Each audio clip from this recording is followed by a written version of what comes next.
So yun na nga guys, for today's gulay na naman tayo guys, for today's ulam. Ayan. Ayan. For today's ulam guys, meron na naman tayong video. Ayan. Pero bago yan, ayan, nagluto ako ng noodles. Ayan, nagluto ako ng noodles. Kaya habang nagluto ako, magmimerienda ako. Tapos meron ako pandesal dito. O 6 na piraso. Ayan guys, ayan, yan.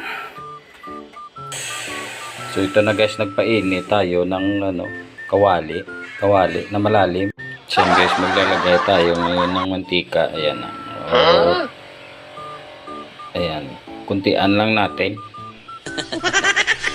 So tapos ganyan natin guys, okay, para nga mabasa ng mantika yung gilid ng kawali.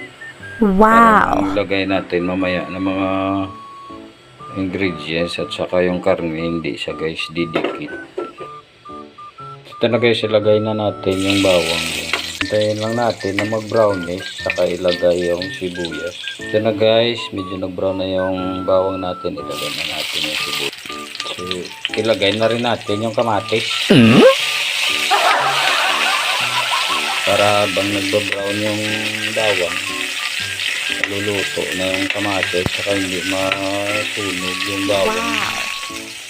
So yan na guys, ilagay na natin yung gadugo-dugo pa natin na karne ng manok. Yan. Masarap daw yung medyo gadugo-dugo. Ayan, i-mikos-mikos lang natin. Ayan, so na-mikos-mikos na natin, ilagyan natin ng konting asin. Tapos igisa muna natin ng bagyo.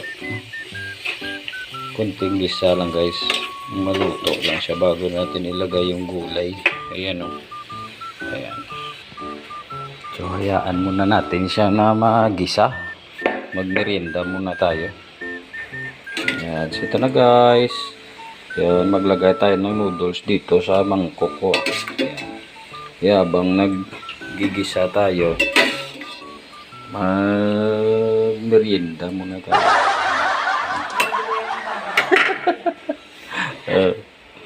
Ayan, tapos lagyan natin ng sabaw.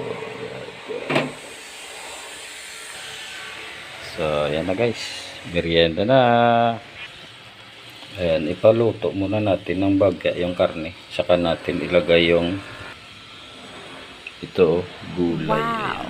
So ayan na guys, medyo medyo luto na ang half cook na yung karne ng manok na nilagay natin. So ilagay na natin ang gulay guys, para hindi pa masyadong luto yung karne, para pag naluto yung gulay, na siya,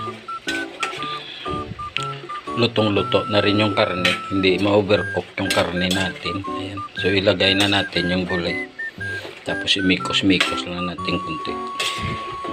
Ayan. So ganyan lang guys. So abangan nyo na yung kung kailan ito maluto. Ayan, thank you for watching. Ayun, merienda ko. Bye.